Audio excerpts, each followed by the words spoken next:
Hello everyone. In this video, we will learn how to share a file from Google Drive. So a computer file, it is a computer resource that is used for recording data in a computer storage device. So a file, in simple word, it means everything that you store in your computer, it is a file. It can be a video file, an image file, or a document file.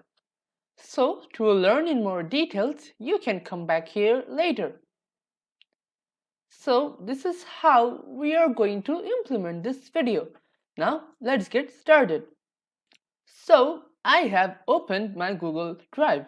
Now if I want to share this file, I will have to right click on it, click on share. Now I have to click on add people and groups and type the email I want to share it with. Say .com and hit enter. So now I can give the file permission.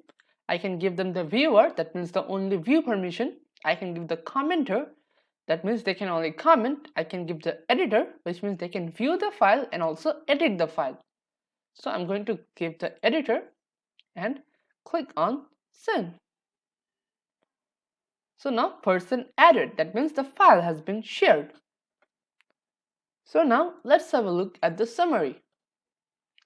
So in this video, we have learned how to share a file from Google Drive. Thank you for watching.